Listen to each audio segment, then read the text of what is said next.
Ted, as Jason alluded to, esports is getting a lot more visibility.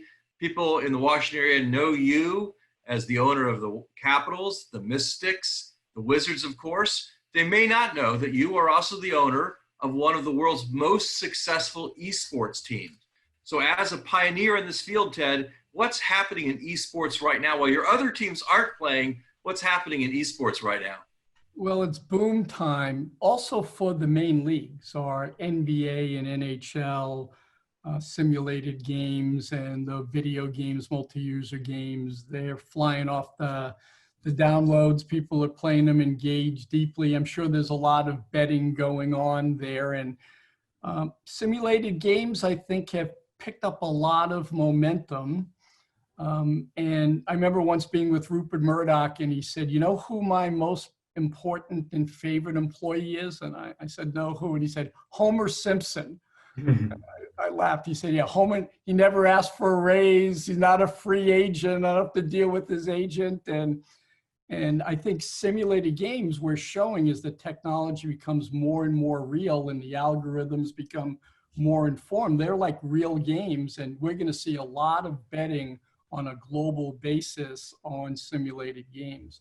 For Team Liquid, they have a platform play. We play games. We have teams on multiple platforms. What we're known most for is League of Legends, and League of Legends is a piece of software from Riot Games. Riot Games was acquired by Tencent, one of the biggest companies in the world based in China.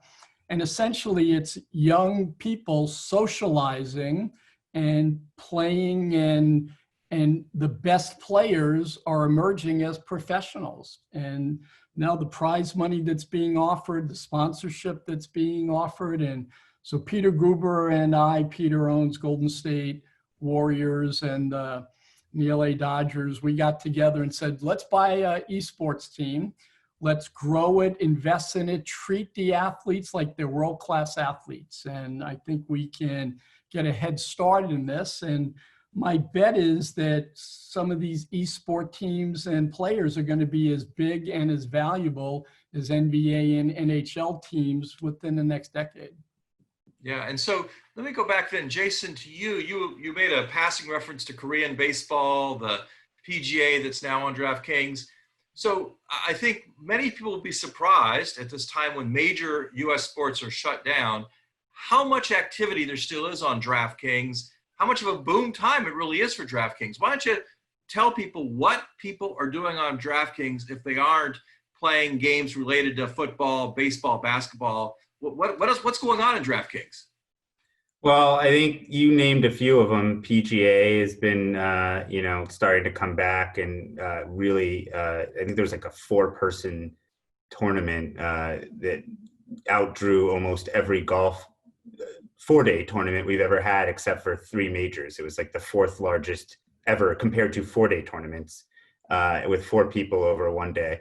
And, Ted mentioned this too, simulated games have been a real big thing for us. So in particular, we have a relationship with EA Sports where they're using their Madden NFL game to simulate computer versus computer matchups, and people are playing fantasy football and watching these games. And it looks pretty real. I mean, the graphics are amazing. It's really incredible how real it looks. It's also really cool because it's pretty much endless amount you can do with the content over endless periods of time. So all of a sudden, the NFL season, the NBA season, the baseball season, the hockey season, all become 12 months long and 24 hours a day. And you can do matchups and things that you can't do in real life, like the 72 Dolphins versus the 85 Bears. So I think that's going to open up a whole new world of content and ways of engaging people. It's all, virtuously benefiting the whole ecosystem. People are going to play more games and buy more video games. They're going to watch more of the real thing because of this. It's just building deeper connections with fans. And I mean, if the NFL draft can get the kind of results that the NFL draft gets in the middle of the off season, I think that tells you that there's people who kind of want football and aren't getting it at that point in time. So these simulated games have been a great example of us, taking something and the whole COVID experience and saying, how can we try some new things? And is, obviously unfortunate in many ways. This whole situation is, I think the silver lining, and Ted talked to a lot of this, is some innovations that may have taken longer to really get momentum behind them are starting to gain some real momentum. Well, speaking of that, We've started to see augmented both simulations, and then we'll do a simulated game and bring in our regular announcers for the Caps or the Wizards. We'll bring players in between periods, or to do live interviews. And we're trying to bring an experiment to see what happens when you mix the virtual with the physical. I also think, we're also investors in Sport Radar. Sport Radar grew up internationally, and where Jason started in the fantasy gaming world. And Sport Radar really is a big data company, this huge platform in real time, and data is informing everything. And so now you're going to see not just betting on a game. I think this team will win by this many points. It'll be, you can bet on the period, you can bet on the quarter, you can bet on a play.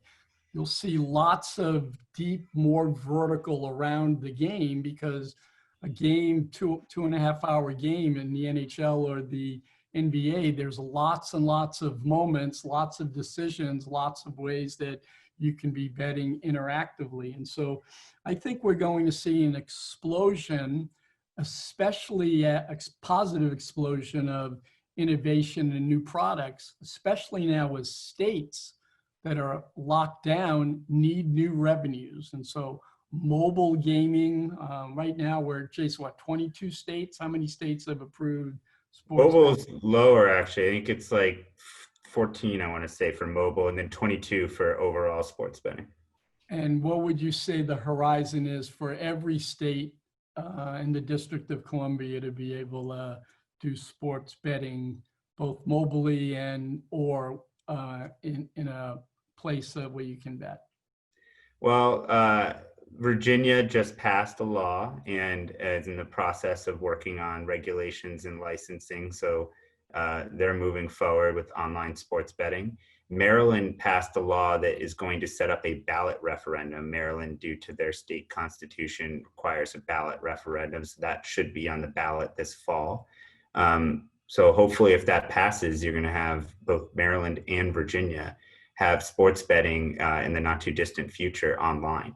And, Washington, D.C., I think already passed some legislation. I know there's been some hiccups with getting online up and running in Washington, but, the big areas, of course, are the Virginia and Maryland areas, because, while many people travel into D.C. and the physical experience in arenas like yours will be important from an online perspective, Virginia and Maryland are the big markets. So we're pretty excited about those. And hopefully there will be more. It's certainly, what you said, Ted, is true, that I think there will be some pretty significant budget crunches in a lot of the states around the country, and they're going to need to search for new forms of tax revenue. And I think you might see some states that were previously on the fence, or, maybe it was going to take a few years, that feel a need to act sooner. So Steve, for 25 years, has been talking about policy is going to be as important as technology and business model. And Ron certainly has been a thought leader, and now it's a double thought leader because of his public health experience. And we're seeing how the passage of a law, PASPA, really accelerated and opened up and is bringing into the light $100 billion of revenue that was untaxed. And we should be able to grow that as it becomes legitimized, if you will. There's no stigma around it. And what we're seeing most importantly is that for many, many fans, the ability to do fantasy gaming or doing some kind of social gaming and betting, it increases their engagement. They want to learn more about the players. They want to watch more of the games. It's great for our media partners. And so I think this new part of the ecosystem is going to continue to grow in importance, and it's already accepted outside of the US. We're leaving it companies like you really to have the consumer adoption and make it friendly and accessible. And that's what we've been most proud of, what you've done, not only your integrity and stick-withedness as an entrepreneur, but making fantasy gaming easy to use, kind of like what we were doing early on at AOL, making it easy to get online and introducing people to email and messaging and stock quotes. And I think you have an opportunity to really be one of the great digital brands and be a big, big part of the whole sports ecology.